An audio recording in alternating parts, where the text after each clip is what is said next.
సత్యం రామలింగరాజు కుంభకోణంతో కానీ ఈరోజు హర్షద్ మెహతా కుంభకోణంతో ఎందుకు పోల్చుతూ ఉన్నారు? ఇక్కడ నిజంగా బొగ్గు మాయమైందా, దొంగతనం జరిగిందా, అక్రమ రవాణా చేసిండ్రా, ఎవరికన్నా అమ్ముకున్నారా అనేటువంటి చర్చ ఈరోజు అధికారులు, జనరల్ మేనేజర్లు తీసుకొస్తారు.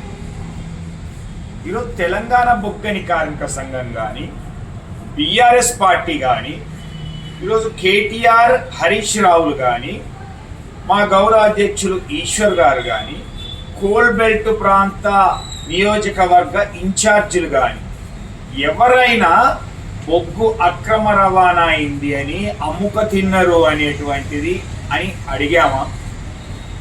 మరి ఎందుకు మీరు ఉలిక్కి పడతా ఉన్నారు? దొంగ అంటే నేను భుజాలు తుడుముకున్నట్టుగా ఎందుకు మీరు భుజాలు తుడుముకుంటున్నారు? ఇప్పుడు దీనికి తోడుగా ఏఐటిసి, సిఐటియు, ఐఎన్టిసి, బిఎంఎస్లు ఎందుకు గొంతు కలుపుతా ఉన్నారు? యాజమాన్యానికి తొత్తులుగా ఎందుకు ఉంటున్నారు?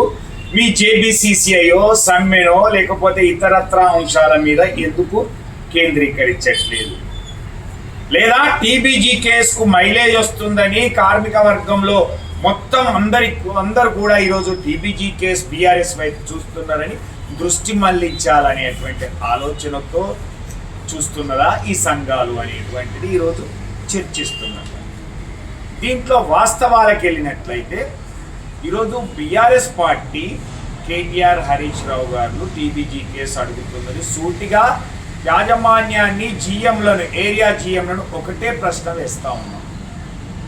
మీరు చూపించినటువంటి బొగ్గు నిలువలు ఏదైతే వెబ్సైట్లో పొందుపరిచినటువంటి ఈరోజు బావుల మీద లేదు కదా, కనిపిస్తలేదు కదా ఆ స్టాక్ అని మాత్రమే అడుగుతున్నాం. అది ఏమైంది?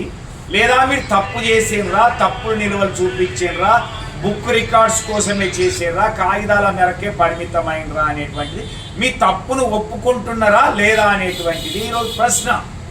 దానికి బాధ్యులు ఎవరు అనేటువంటిది, అది సిట్ వేస్తారా, సిబిఐ వేస్తారా, ఏసీబీ వేస్తారా, విజిలెన్స్ వేస్తారా, స్టేట్ విజిలెన్స్ వేస్తారా, అప్పుడు నిర్ణయం తేల్చాలి అనేటువంటిది మాది రెండో ప్రశ్న. దీనికి సూటిగా సమాధానం చెప్పలేనటువంటి యాజమాన్యం ఈ మధ్య కాలంలో వారం 10 రోజుల ముందు సింగరేణి భవన్ నుంచి ఒక పిఆర్ఓ రిలీజ్ చేశారు, ప్రెస్ రిలీజ్. దాంట్లో చెప్పినటువంటి మాటలు విన్నట్లయితే మీరు తప్పును ఒప్పుకుంటున్నారు.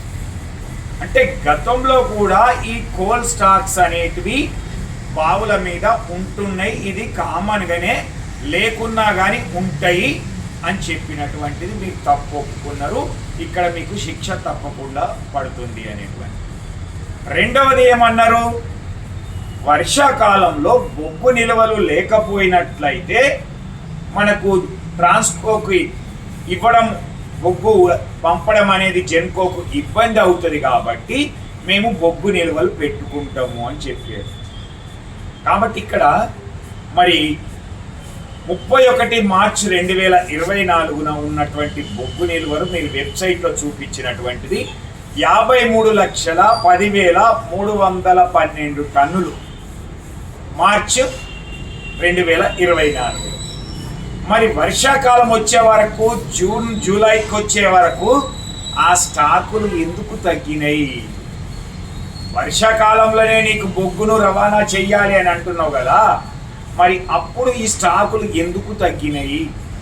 అంటే బొగ్గు నిల్వలు పెంచుతా అని నువ్వు స్టేట్మెంట్ ఇచ్చినవే, మరి దానికి విరుద్ధంగా తగ్గినాయి వర్షాకాలం వచ్చే వరకు అనేటువంటి. రెండవది 31 మార్చి 2025 నీవు ఇచ్చినటువంటి బొగ్గు నిల్వలు వెబ్సైట్లో 90,52,181 టన్నులు. ఇది 137 సంవత్సరాల చరిత్రలో ఇంత పెద్ద మొత్తంలో బొగ్గు నిల్వలు యాజమాన్యం ఎన్నడైనా చూపిందా? 70 మిలియన్ టన్నులకు పైగా ప్రొడ్యూస్ చేసినప్పుడు కూడా చూపలేదు కదా, మరి ఎందుకు ఇంత పెద్ద మొత్తంలో చూపించడం? ఈ బొగ్గు నిల్వలు కూడా మళ్ళీ జూలై, జూన్ వచ్చే వరకు ఎందుకు తగ్గినాయి? మరి వర్షాకాలంలో బొగ్గు నిల్వలు లేక మరి జెన్కోకు ఎందుకు పంపలేకపోయినావు అని.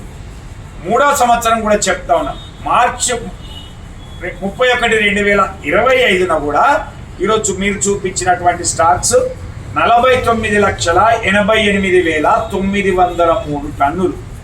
మరి ఇది కూడా ఈరోజు ఎంత వచ్చింది? ఈరోజు జూన్ 23, 24 అంటే ఈరోజు 20 లక్షల టన్నులు మాత్రమే ఉన్నది.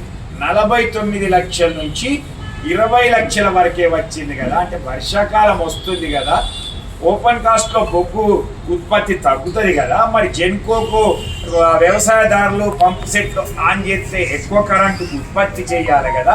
మరి ఆ కరెంటు ఉత్పత్తి చేయడానికి నీ దగ్గర బొగ్గు నిల్వలు తగ్గినాయి కదా. మరి నువ్వు వర్షాకాలం కోసం పెంచుకుంటున్నా అనేటువంటి బొగ్గు నిల్వలు తగ్గినాయి అనేటువంటి దాని మీద నువ్వు ఇచ్చినటువంటి స్టేట్మెంట్ తప్పు అనేటువంటిది చాలా క్లియర్గా అర్థమవుతుంది. మభ్యపెట్టడానికి ప్రయత్నం చేసినావు అనేటువంటిది ఈ స్టేట్మెంట్ చెప్తా ఉంది. రెండోది, గతంలోనే ఇలానే చేసినాము అనేటువంటిది కూడా చెప్పినావు కాబట్టి నీ తప్పును ఒప్పుకుంటున్నట్టుగా ఇక్కడ యాజమాన్యం ఇచ్చినటువంటి ప్రెస్ రిలీజులోనే మనకు అర్థమవుతా ఉంది.